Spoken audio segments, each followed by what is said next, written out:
You really don't realize the ripple effect that you have on people just by doing what you're doing and being who you are. Being different, that's the key.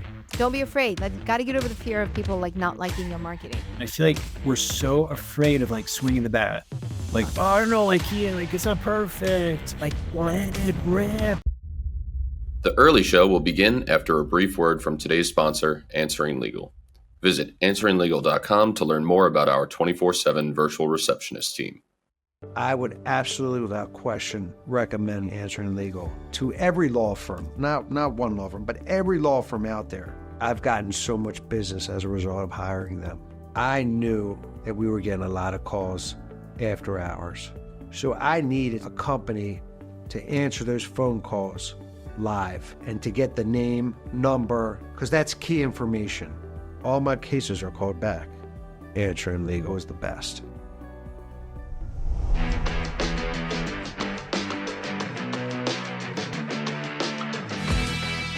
Hi, everyone. Welcome to another episode of The Earley Show. It's sponsored by our friends over at Answering Legal. I'm your host, Chris Earley. I'm a personal injury lawyer in Boston. And as always on this podcast, we always bring you the very best in the industry. And today we have a real treat. We have my friend, Kia Arian from Zine Graphics. Zine has been doing my newsletter for 6 years now. I have a lot of admiration for Kia because she gets marketing. She's a student of marketing. And so we're going to learn a lot today. So I really am happy to have her here because we're going to learn so much. As always, make sure you sharpen those pencils because I'm sure there'll, of course, be many writer downers. So Kia, welcome to the show. How are you today? Hey, Chris, thank you so much for having me on the show. I'm doing fantastic. Looking forward to this conversation. You and I have known each other for a long time. I've seen your rise and the things you've done, your successes, wins, fails, all of it. And just, I think we're going to have a really great conversation. I'm excited. Well, thank you for the kind words. So, let's go back if we could, right? Could you just, talk about how you got into this space, like how you ended up in the space you're in right now? How did that start? Well, I always say I have the 1 hour version, I have the 20-minute version, and I have the 5-minute version. And I tell bits and pieces of it because, I think a lot of people's entrepreneurial journey, that itch that they get to, start their own business, it's predicated on the similar idea of, I just want to do what I want to do when I want to do it with the people I want to do it. Right. But when we start that, it's not that clear. And we just don't know what we don't know, which is good because if we knew what we knew from the journey, we would never do it. You got that right. We would never do it. But, one of the things that not many people know or some know is that when I got out of college, I started working for the Hubble telescope, which was like amazing job, amazing people, amazing work. But I felt like I was going into prison every day and back out. And I had a vision for my life. I really just wanted that freedom. I wanted to be able to raise a family and I wanted to do work that I loved, even though it was a great place to work. It was like physicists and astronomers but it wasn't really my thing. I just wanted more creative type of work for myself. And so, we decided to purchase a printing and packaging store. We being my husband and I decided to purchase a printing and packaging store thinking that, hey, I could get into graphic design and he could do like some of the other stuff. And so that's what we did. And the first 2 years was like, this is fun. But then on year 2, which is usually when businesses go down, we were like, we don't know what we got ourselves into. And I happened to do a postcard mailing, right? And Sorry, what year is this? This is 2008. It Okay. was right before the big collapse, Yeah. economy collapse. And I did a postcard mailing and to attorneys because I figured attorneys needed printing. They still needed, that type of work.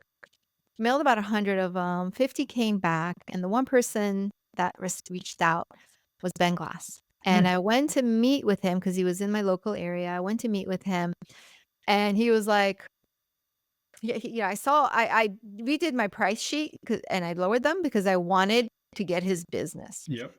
That was all I knew was to lower my prices. Not recommended. No. We learn. We learned.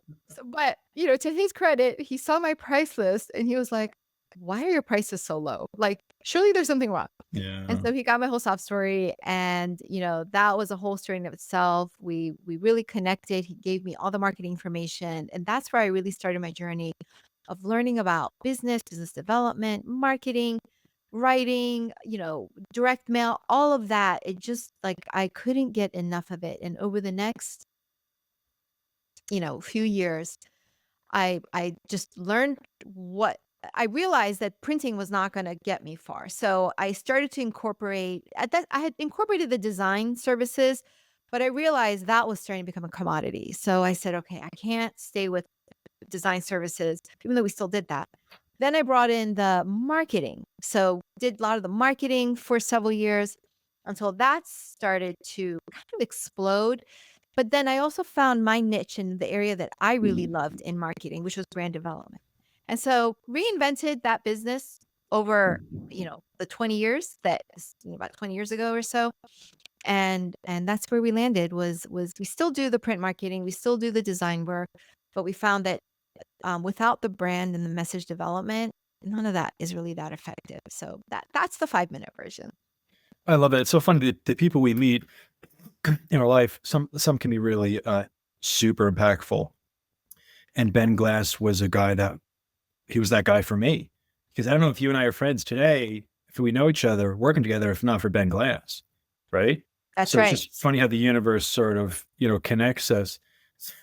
I could just imagine Ben Glass, like, you go into his office and he's going to be geeking out hard and you're geeking out, like two people who have a passion for this stuff are just like nerding out. I can just envision that. It's pretty cool.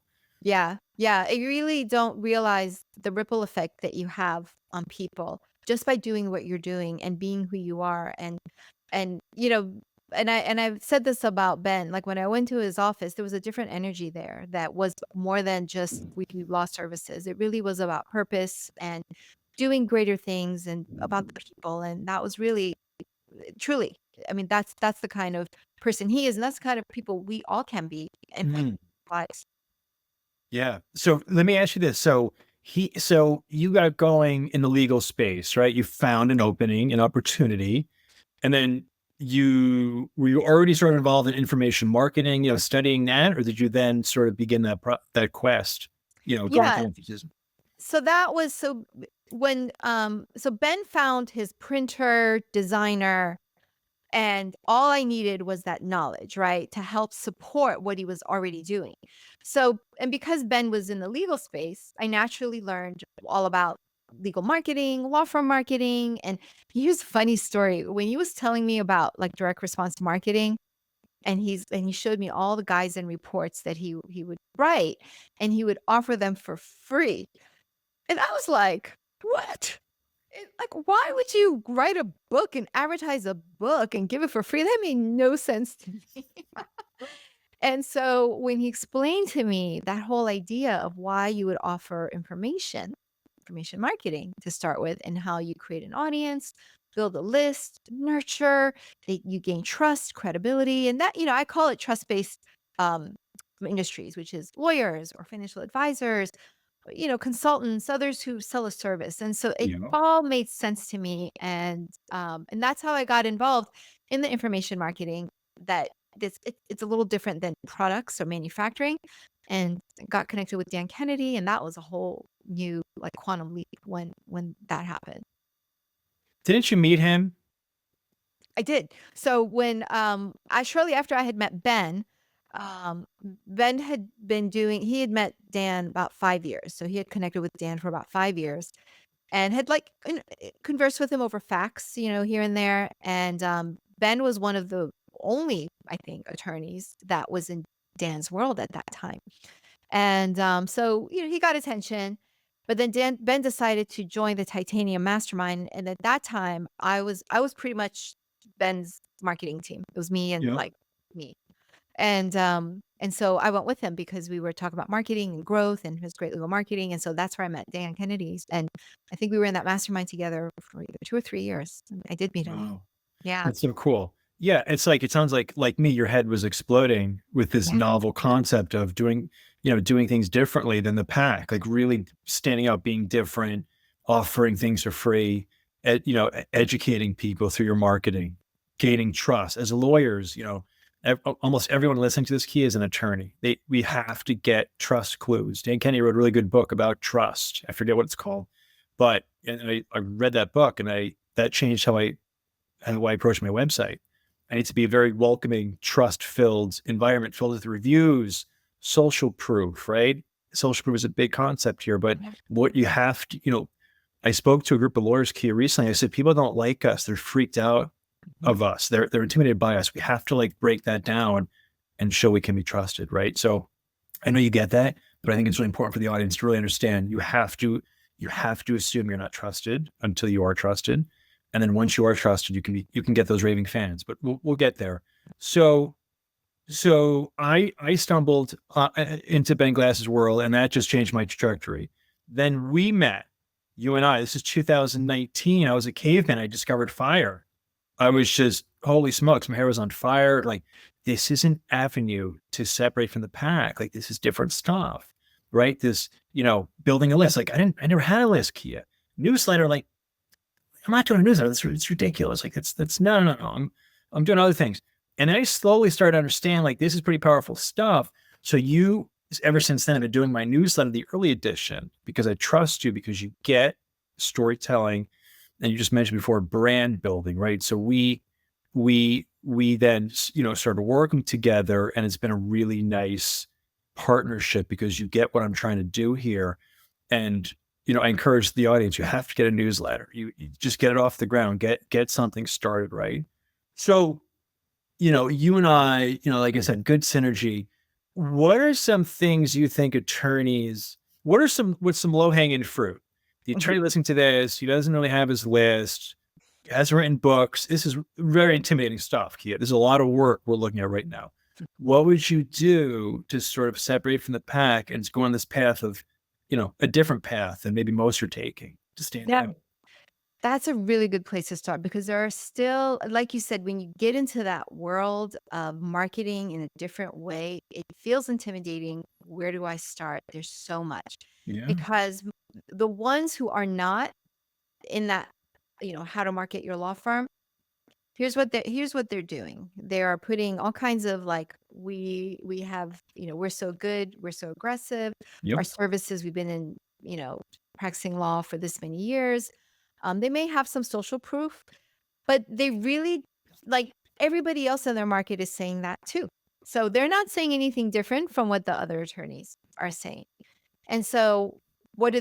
They try to spend money on LSA and Google ads, so that when people are looking online, they get in front of them. But then what happens is, maybe they'll hit and they'll call, but that person doesn't know how to select the lawyer, because you're maybe number 2 or 3 or whatever, you're an ad. And they're like, well, how do I know this guy's better than this guy? And it's just such a uncertain way that people decide how to decide to select you as an attorney. Like you said, attorneys are scary. And Yep. what do you know? It's so there's a lot of obstacles from the consumer end, right? But then personally for the attorney, there's these obstacles of, well, what do I say? And Yeah. you cross that line by saying, I'm just going to be myself. I'm going to put it out there, be a different type of attorney by being approachable, talking about myself, Mhm. talking about, making myself personable. So that, I would say, consider that. Change your mind about what is impacting people. And I'm not going to tell them go change your whole website, because that's Right. too overwhelming. But at least understand that the kind of messaging you're saying is sounding like everybody else. And the low hanging fruit is talk about yourself and your personal life. So go to your bio, instead of talking about all your credentials, your schooling, and the common stuff. Make it fun and interesting and personal. So Yeah. that's number one. Yeah. And then in your blogs or whatever you're already doing, if you're emailing people or whatever it is, bring it down a notch and make it personable, conversational, talk about things other than legal. Remove some of that professional veneer, is, I would say, would be a good place to start. Then the second place to start is, like you said, in order to market, you've got to have a list. You've got to have people to talk to, and you want people within your space. Just going on social media or something else where you don't own the names and contacts of those people, it's not going to cut it. And most attorneys already have a list of the past clients and current clients and Yeah. referral sources. Start there, even if it's 100. My postcard mailing that got me to where that changed the trajectory of my life was a list of 100 people. So even if you have 100 people, start creating your database. It could be just a spreadsheet. If you're using some kind of, case software, start that and start paying attention to it and treat it like it's an asset, and start emailing and mailing to them. So before I get too far, that would be Mm. where to start. Now, the next question is, well, what do I send to them? Yeah, you're right. What do I email? What do I say? And I think that's where some attorneys get stuck, because then they have this, well, I need to be an attorney to be professional and talk about legal stuff. But if I don't talk about that stuff, what do I talk about? I know. Right? Do you Right. find that's where they get stuck? And, well, what do I say? What do I talk about? Yeah, I mean, we're very indoctrinated to be very, very boring, straight laced, and I'm telling you, Kia, like I know like these attorney websites are full of angry looking lawyers looking at you like they want to kill you or something. It's like, oh my god, like Yeah. you gotta like take the tie off and show your personality, right? And so you just said a lot. I just want a lot of good stuff. I want to unpack a little bit, right? Yeah. Because that was some really good stuff. So I encourage attorneys not to make it all about them on the website. Not only do they have to be unique, like you just said, you got to be different. Like, I'm trying to be different. That's the whole point of my website. Like, stop the search. You can stop your scroll now. Like, you got your guide. Let's have a conversation. Trust clues. All these things that resonate with people, right? But you can't be intimidating and scary. So let's just get that out of the way. Okay, we're approachable. We unbutton the tie a little bit, so we're looser. We're smiling at the camera. It's inviting, right? And so in our bio, so the bio is you just mentioned that's a really sneaky, effective place to get business. If you're into chess, talk about chess. Are you into pickleball? Yeah, you're into pickleball. Just talk about you, and you're going to create another dang anywhere affinity for other pickleball players, other chess aficionados. All right, so we've gotten creative here, but now I think what's really important is this isn't about us. This is about you, the client, right? Like the client is the hero, not us. So it's all about them. I read recently, Summer Kia had said it. You should take the word I out of your website entirely. Like I and me, like get rid of it, strike it, and set in place. Put you, yours, like that should be the tone. Sorry about that tangent. I just wanted to sort of talk about that. So the whole list concept is powerful. Right. I think that the best time to do it was 20 years ago. The next best time is today. Right. We all have a list, but that's your power. I want to talk with you a second about authority elevators. Cause with you and I started doing the newsletter together, then we did a bunch of books, and we're going back. A big theme of our talk is trust. You helped me, you created for me this concept of the trust series. Like the trust lore, the truth about Massachusetts car accidents, the truth about Massachusetts dog bites. And that was very sneaky, powerful to be trustworthy, to come out of the gate different. So, okay, how can attorneys start to elevate? As you know, I was just on your podcast, which is fantastic. Everyone should listen to Kia's podcast. It's really good. We talked about my book. That's a memoir. That's an authority elevator. We're always trying to elevate our authority. How, Kia? So we got the website kind of starting to get figured out here. How can the attorney create authority for him or herself and stand out because of it? Yeah, I really loved how, okay, so here's what I loved about what you did. And I've seen this time and again be the key to rapid success. When you find someone who has demonstrated results, who you are aligned with, right, in terms of their approach and their marketing, I mean like a marketing partner, someone who wants to help you grow. Mm-hmm. That's proven, like, yes, there are a lot of people out there who just don't know what they're doing. But when you find that one person that you trust and you're aligned with, just do what they tell you to do. Like, you don't need to reinvent the wheel. And that's Totally. exactly what you did. You were like, tell me what to do, Kia. Like, you read this. You were just the student that whatever I suggest, you're like, let's go for it. Let's do it. Let's go for it. Now, did everything like hit the mark? No. Oh, But you were willing to try it. It's not because like that thing, the strategy was wrong. Just wasn't right for you in your time, right? And that's just the reality of marketing, right? But you you came and you're like, okay, I'm new. What should I do? And I was like, well, Chris, you need an offer. Like you need that information that people are willing to exchange their contact information with, and make sure that you're collecting your list. And the good thing with attorneys and really any business is that you already have a list. It's just a matter of pulling it. And for those who've maybe been in, practice for years and years and years, I always say, just go to the last 2 years. You don't need to go way back 5 years. Go to the last 2 years, get that contact information, do a test mailing or a test email, and then curate your list in that way. But moving forward, when you get someone through some lead source, make sure that you're always adding them and tagging them and moving forward. So to your credit, you did that. And I said, well, Chris, you need a lead jet book. And so we did this, The Truth About Car Accidents. Yeah. Series. Yeah. Series. And it was a short book. You didn't overthink it. You were like, well, what should I write? I said, well, whatever you tell an initial prospect, if they've been in an accident, that's all you say in there. And so it was maybe like 50, 70 pages. Totally. And then I said, well, Chris, here's what you can do now. All that information that you put about this injury case, not much changes in terms of how they got injured. It's Right. all the same. Right. The only thing that changes is maybe a little bit in the introduction, a little bit in the back, and of course the cover. So we took that 50, 60 pages that you talk about, like all the, do's and don'ts, if you're injured, medical issues, insurance issues, all that. Doesn't matter how you got injured. It really didn't matter. It could be a slip and fall. It could be a dog bite. It could be whatever. Let's just change the cover. Let's change the intro.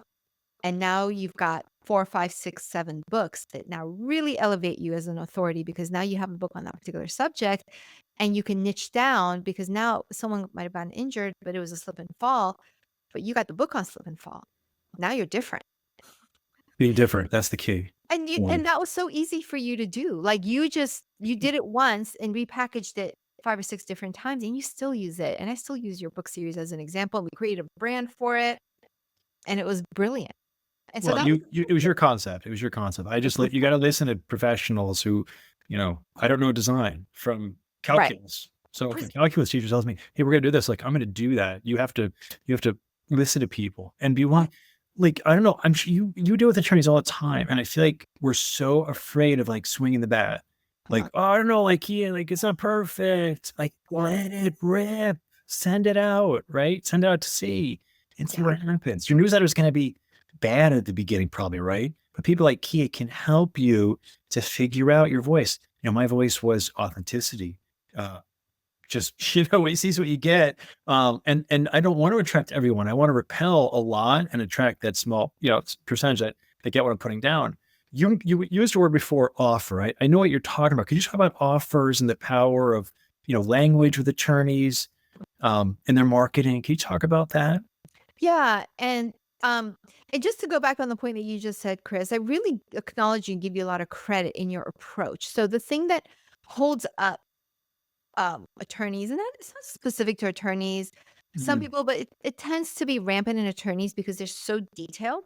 Yeah. And they're thinkers. They're very logical, right? But then that works against them in marketing because they overthink and they don't move as quickly as they should. Right.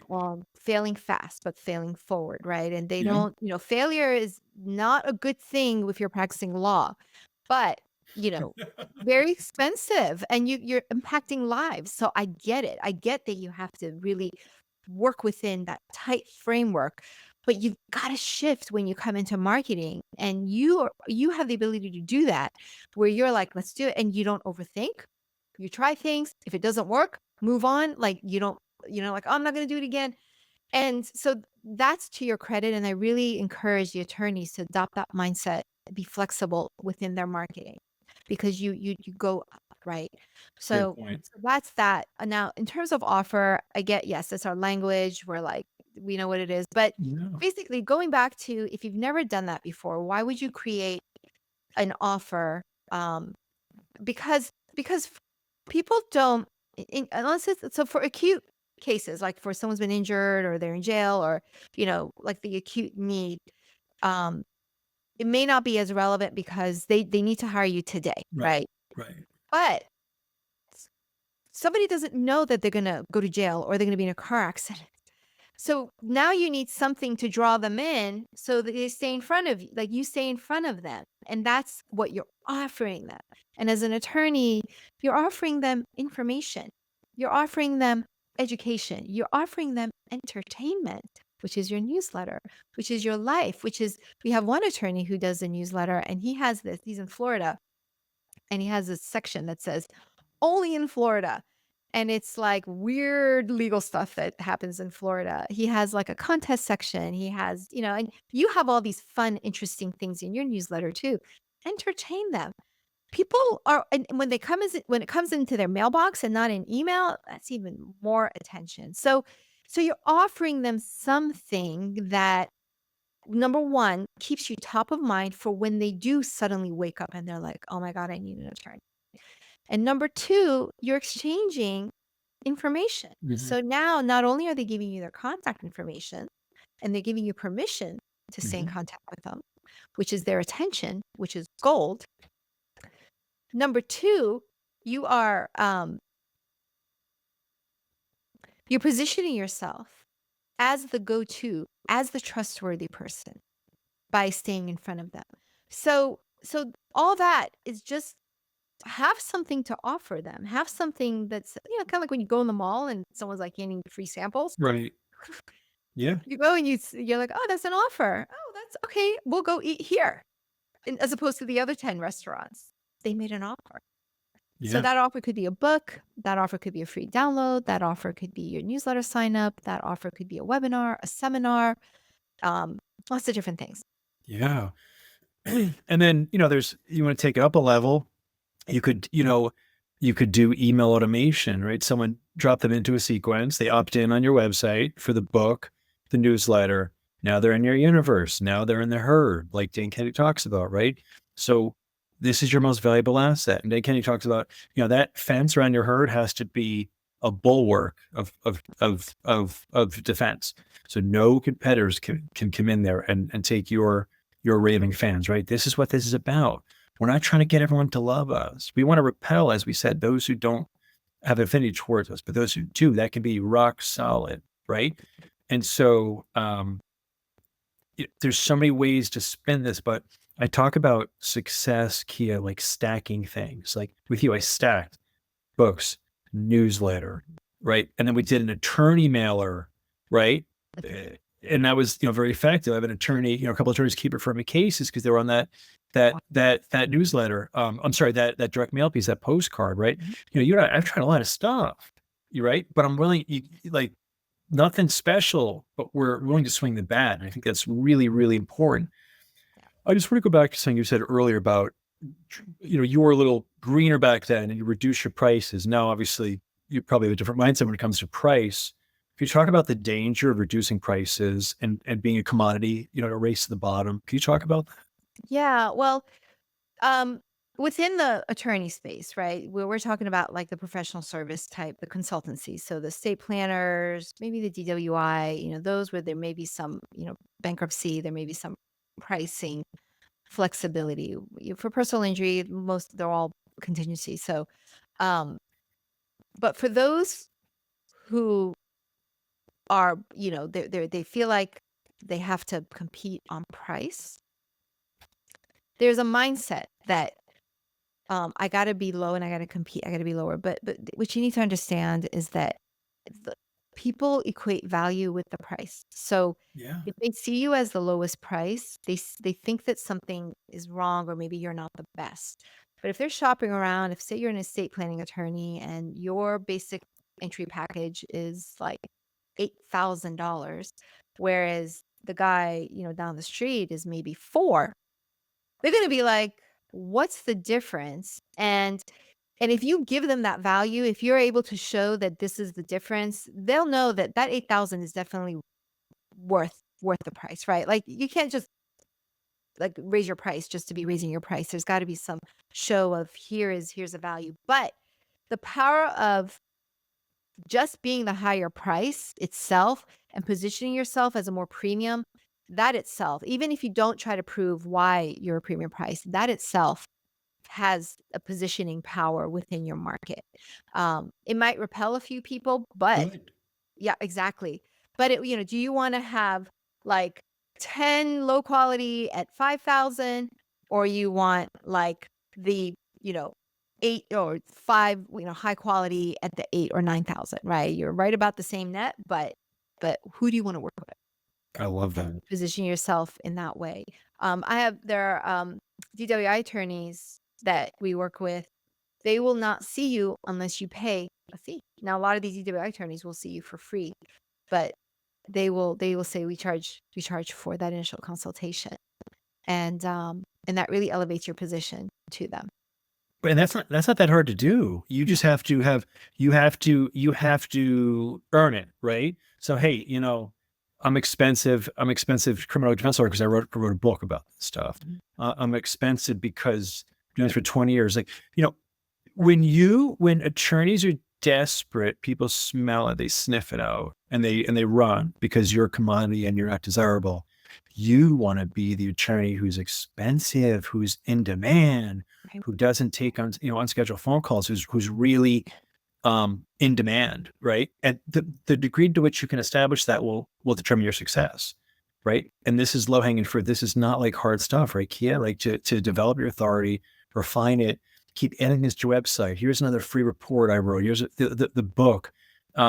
These speaking engagements, in your email signature, author/attorney and stuff like that. That's legitimate. There's no BS about that. That's straight talk. Like, yeah, I'm an author. I wrote a book. I speaker here, like podcast, all this stuff is legit. It justifies why you're charging $8,000, right? A lot of attorneys, you have to have an iron stomach to quote these prices, right? But I feel like, you work with so many lawyers, I feel like it gets easier for those attorneys to have those conversations, right? To quote the $8,000. And then maybe next year it's $9,000, $10,000. They don't bat an eye. I think Dan Kennedy, again, talked about this. If you bat an eye, you've lost. Like, you're done. Oh, okay, let's do 6,000. No. It's like, you have to be tough as nails on this stuff, right? Like, there's no, you can't pull your punches. I think it's really important. I think a lot of attorneys just made a lot of money in this call, Kia, because we can raise the prices and they're not gonna reduce and seem desperate for the business. The more you want the business, the less you get. Right? And there's two things behind that, the raising prices. There's two mindset, sort of energetic things that you need to shift into. And yes, like, raise the price, don't be desperate, all of that. But how do you authentically be that? And, rather than just kind of like testing it out, let me try on this personality. And, right. And so it does take a mindset shift in knowing 100%. who you are, right? Knowing that they need you more than you need them. So that's eliminating the desperation. They need you more than you need them. What you have to offer is, like, that you can change their life, and it is your duty to help change lives.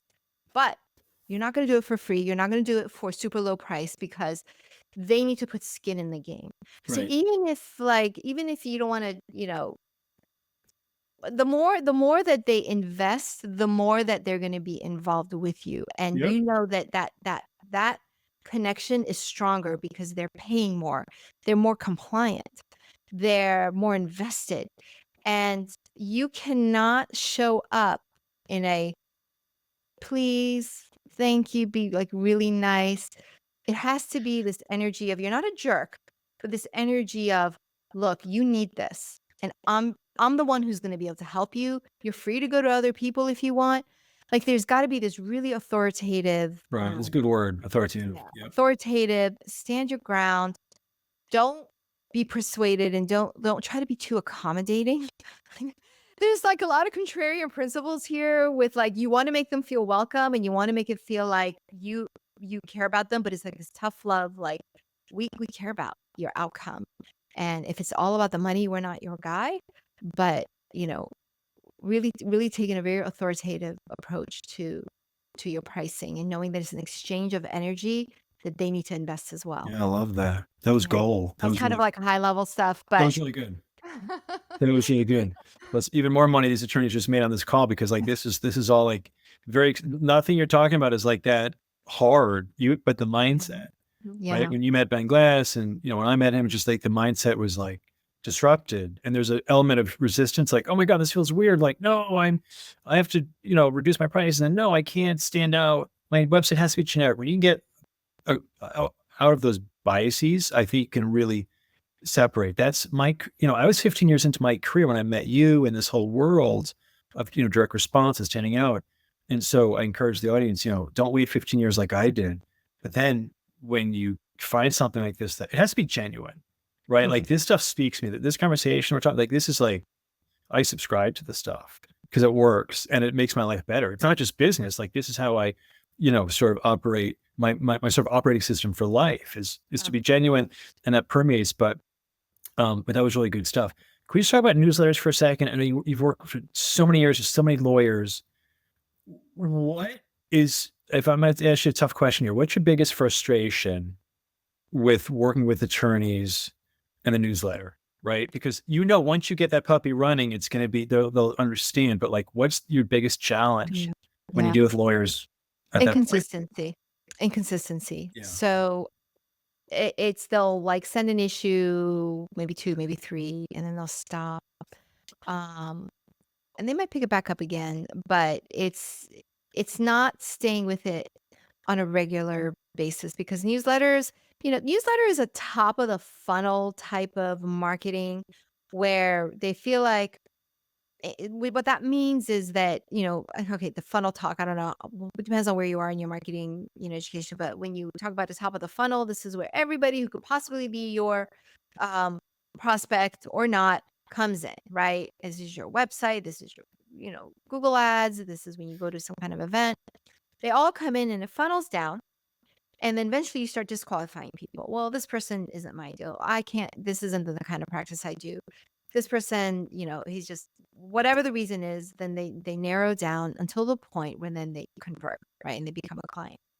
Newsletter is top of the funnel. And when they come down here and they convert, that's where you can be like, oh, this is really working for me. This is giving me an 85% conversion rate. This is not giving me a good conversion. This lead source is working really well for me. So lots of metrics there that people attorneys, marketers, whatever, really love. But the top of the funnel stuff is important too. That stuff isn't so, oh, this guy came in through my newsletter. That's more like, I saw your newsletter. I saw your website. I got your email. And by the time they get down here, they're like, I don't know. You're just everywhere. I got your book, right? So when they don't see that direct one-to-one, they think it's not working and then they stop. And so that's kind of where, and sometimes they just move on to different, area. They don't really need to do that type of nurture marketing, and that's fine. But for most, they're like, I'm not seeing any direct results. So they don't do it anymore. That's the one I think that, it's frustration. It's like, don't give up. Familiarity itself is one of the biggest influence, like kind of persuasion things. When you're showing up the same way all the time, that immediately people love what's familiar and what is consistent. That gives them a sense of comfort and trust. So that's a really important aspect of sending a newsletter on a regular basis. And I think the other thing too, where the value of a newsletter, Chris, is that it really is every time you create an issue, you are exercising and building your brand and your voice and your style of communication, and you're getting feedback from your market. The best marketing isn't what you think your market wants. It's what your market tells you they want or they enjoy or appreciate. And your newsletter is one channel where you can create that. If you do it in the way that at least we recommend, it's how you can like get that feedback and create that rapport with your market and stay connected with them. I mean, you do multiple newsletters, so I think you know that well. It opens channels. It does. I'm just listening here to what you just said, and I'm thinking, I don't even get in a newsletter. No one sends me a newsletter. And I send out to thousands of people every month. Do you get any newsletters in your mailbox? Just the ones we send out because we see ourselves on the list, but you're right. That's it. You must get like 100 a month, but I don't get any. And I love that. Emails and I know.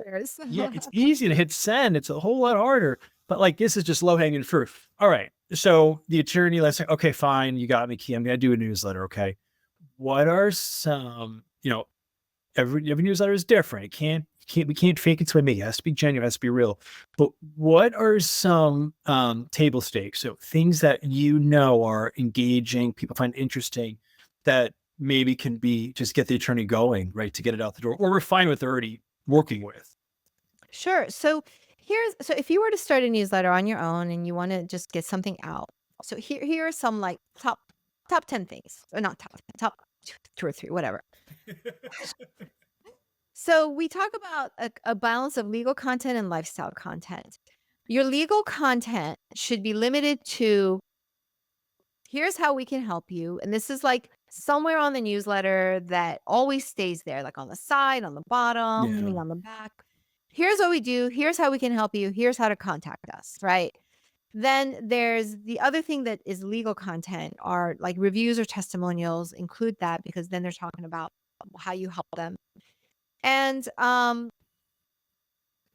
reviews and testimonials, and then whatever next step you want them to take. So if you have a book, if you have a guide, even if it's a free consultation, don't call it a free consultation. We even, like, for attorneys who don't have a guide yet, we give that consultation name something different. Like one state attorney, we called it the, oh gosh, what is the name? We called it the family life plan review, something like that. It was basically a free consultation, the family life plan review. For one personal injury attorney, we called it the the case consult, like say it was yours, the early case consult or the early case review. So we don't call it a free consultation. At least we give it a name that sets you apart. Make sure you have an offer. Make sure how we can help you, and testimonials. And like, that's about it. Like, if you don't need to talk about how to win your car accident case, because they don't care. They hire you for it. Yeah, they don't care. They hire you for it. Everything else should be something about a personal, we call it a lifestyle, how I do life. Your main article is how I do life. How did I take a trip? Something with my family, something with like some insight, revelation that I got, some fail, some win, how do you do life? How do you think about life? That should be the main article. Everything else can be like, the way you do it is brilliant. Have your family member, your wife contributes a recipe. Put pictures, look on your camera roll. Hey, that's a fun picture of my family. That's a great picture. I went to this trip, this restaurant. Let me just stick that in there and tell them about it. And what else can they put in there? Like a book that they recently read, or a couple, make those recommendations. And then one of the things that we do is we put like quotes, and we offer like quotes or like puzzles. People love puzzles and like crossword puzzles and all that. You're going to fill up that newsletter. You can fill up that newsletter. But note, the legal content was limited to like stuff. Right. And also, right, like your contact information, give your newsletter a nice title that's not like the so-and-so law firm newsletter. I love all that. We talk about referrals like Kia in our newsletter. Yes. We used to list out the names of the people. Now we get, a lot of referrals. So we don't list everyone's name out, but we talk about, hey, we went your referrals. We're very intentional about that. And so you got to like make it fun, right? I feel like that's what you're talking about. Just like make it fun personality. Like, it's not Chris the lawyer, it's Chris the human who's a father and a dad. Like that's me. And so I keep hitting them year after year, month after month, right? And so this starts like sink in. Oh, this guy Earley, he has 2 kids, a boy and a girl. His wife is roaring with the recipe.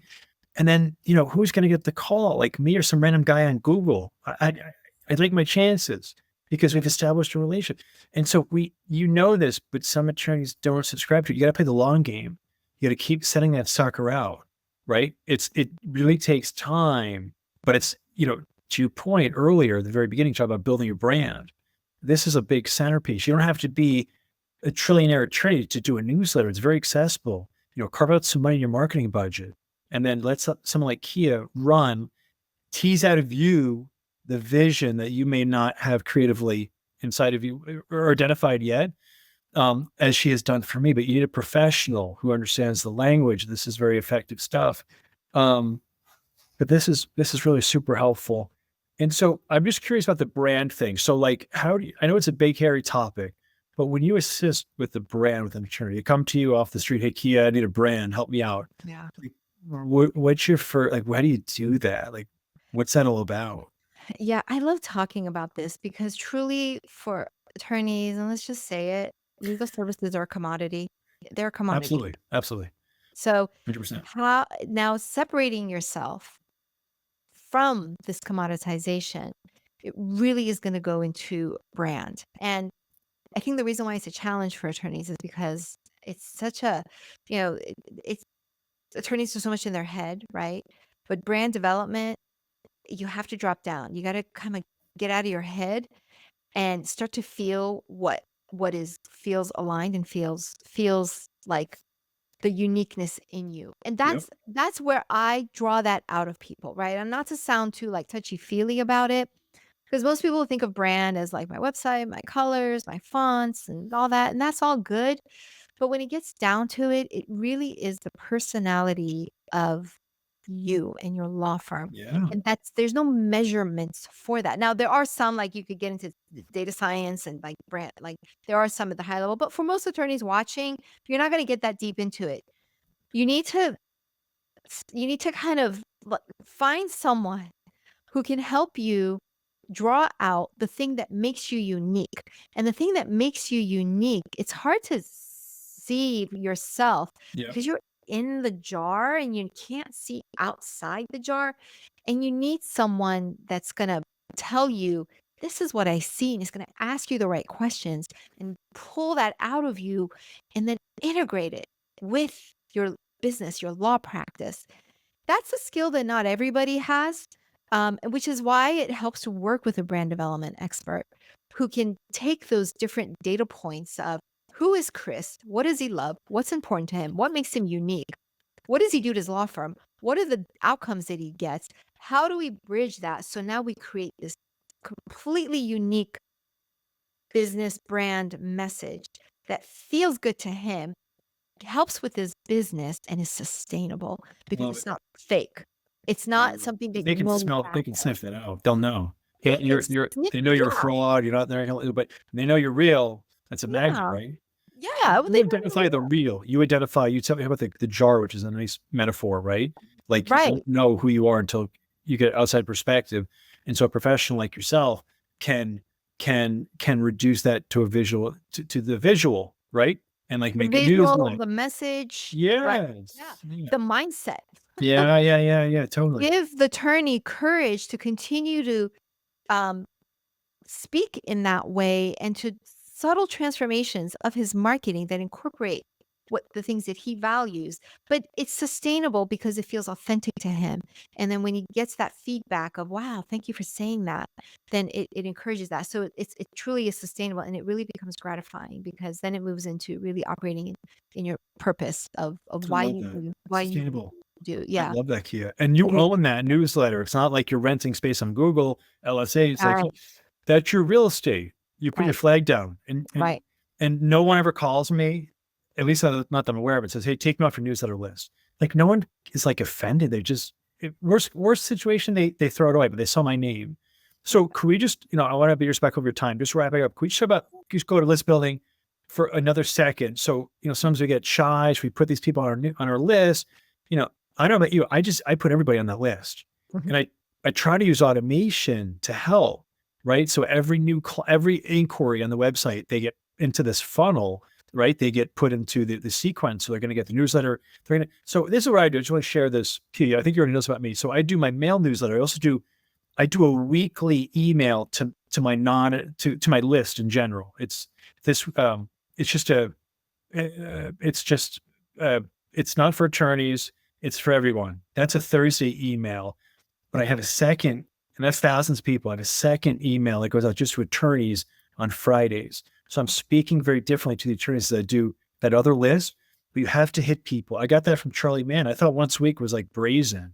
It's like, no, I want to do more than once a week now, right? There's a lot of aggressive marketers. They'll do every day, every hour, baby. It's like they're coming in hot, but you got to come in hot. You can't play this game, shy here. We're not pulling our punches. I encourage everyone, get everyone that you can on that list. Use automation, right? Could you just talk briefly about email marketing, right? I know obviously, paper is a lot of where your energy goes, but like what's some things that attorneys can do to just get an email out the door to their list? So thank you for saying that, because email marketing is a little different. Like, Yeah. you see how people doing it. It's like very like highly graphical and lots of like things. And there's a couple of ways that we recommend doing email marketing. Email is very personal, right? You're getting to people's like inbox, like you're so the one way is to just write an email the way you would write to your friend or to a colleague. It's plain text. You're very conversational. You get to the point. You might share a story. That's how we do it, and that's how we find it's effective. Um, and always make an offer. Like, here's what to do next. It's easy to do. There's a low barrier to do that, right? So you just compose an email. You have some kind of email software that blasts us out to your list. There's a lot of head junk with it. Like, what if they don't like it? What if people unsubscribe? What if I get bad fine? Just get over it. Like, that's gonna happen. It's okay. It's okay. Like, if they unsubscribe, it's Good. not the end of the world. Bye-bye. Good. Right. Like, you are one less person. So don't worry about any of that. Um, the other way to do it is I love how you're doing it, Chris, where you have a little bit of both. Like yours is unique in that it looks like a social media feed. Oh, really? Okay. Yeah, Cool. I've never seen the way we see most, like, I call them kind of spammy, where they're like, you got this big graphic and you got lots of like pretty. It's just so pretty. It screams spam. Totally. But yours is like, even though you're using graphics, you're using some, you have this stack, you go down, it's still conversational.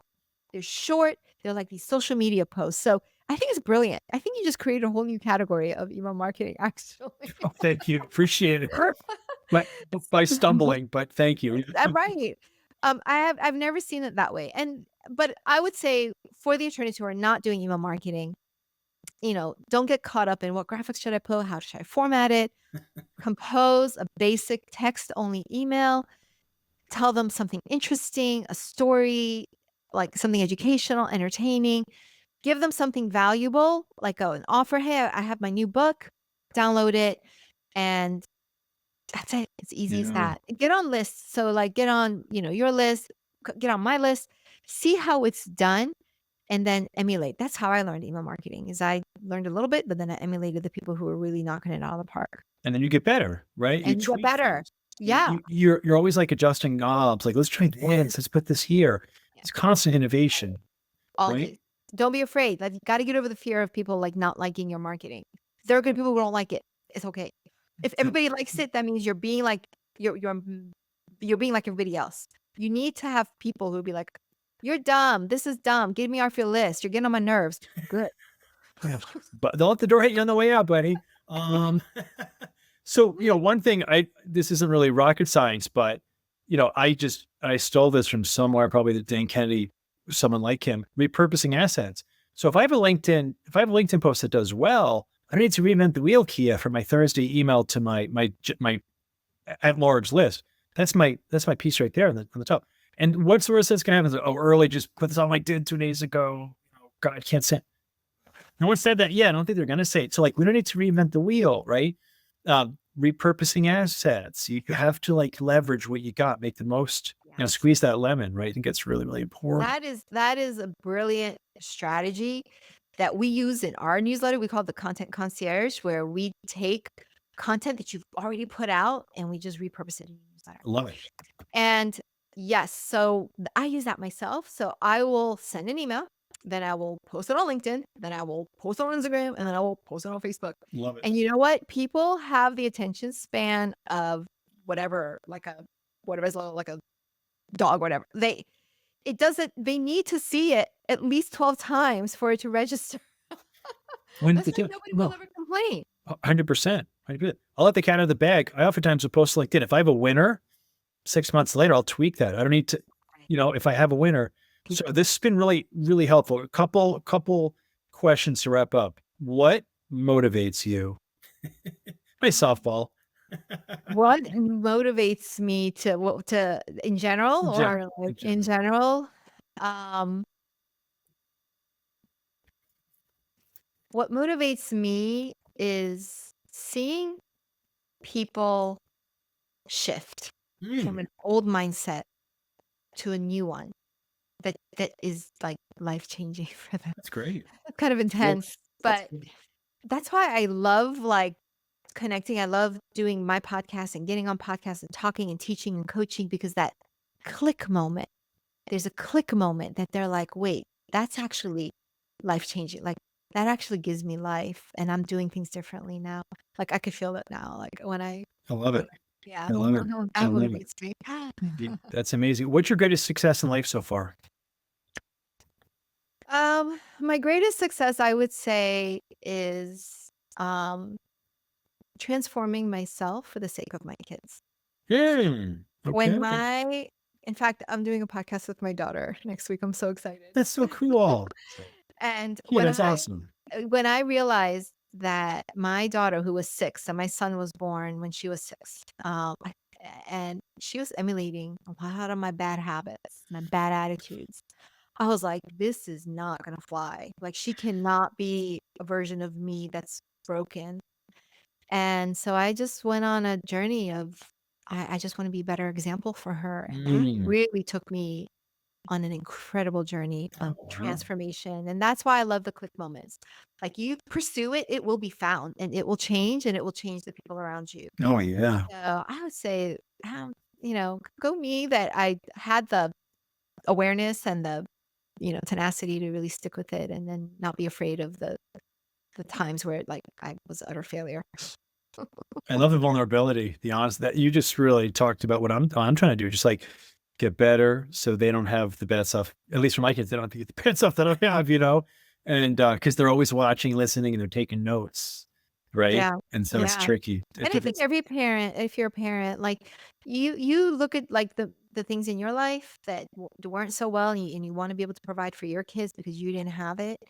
Same with me to some degree. And and it's very natural, and I think it's a sacred thing, and it's a beautiful thing, and there's so much out there to help people along that path. You meet people that help you along that, like, reading your memoir and just really being encouraged in so many things, and what people really go through to be, to make an impact first within their own and then outward, and having a business, having a law firm, that's impactful. Like that's a great blessing that you have to make an impact on people. So be yourself and make that impact.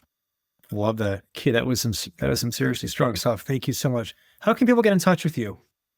So easy, just go on my websites. It's Zine Marketing, Zine marketing.com. Sign up, you can get on my email list, and you can see how I do emails. You'll get on my newsletter list, you'll receive our print newsletter.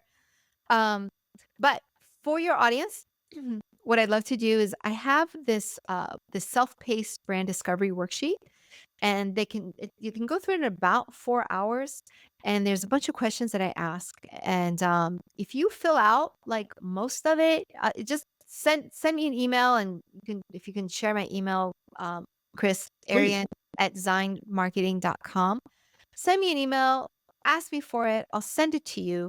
If you fill it out, like at least 50% of it, I'll spend some time with you going over it and helping you unpack some of it. Just complimentary. I know we said don't like charge for stuff, but it's your people, your audience, and I'm happy to meet them and help them with that. So just email me, ask for that 4-hour brand discovery. I'll send it over to you, and happy to meet with you. If you put the time in, I'll honor that, and I'll put some time in to help you unpack some of your brand. Give your email just one more time. Arian, Arian at zinemarketing.com. Wonderful. And for the audience, if you know me even a little bit, I don't mess around. Like I'm in it to win it. I don't play games. Kia has been with me for 6 years of work together. Like I said, it's been really good. So, if she wasn't the real deal, I would go somewhere else. But it's been and the cool thing is I've grown a lot. We're still like crushing it. It's not like, oh, I got to get some other shiny object. Like I got to find something else. No, you keep keeping up, and I keep trying to level up too. So we keep growing together. So I don't need to get someone else. I have my print marketing on lock.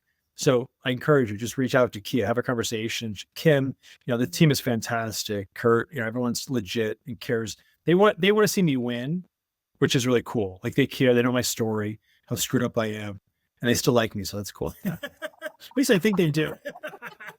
Isn't that what it's about? Stick with the people that you stuck with, and truly, it's all about the relationships at the end of the day. Yeah, thank you so much. I appreciate it. Really good stuff. Thank you so much. Thank you so much, Chris. It was so fun being here. Thank you. All right, that's it for this episode of The Earley Show. Be sure to check out more episodes of our show on Spotify, Apple Podcasts, and the Answering Legal YouTube channel.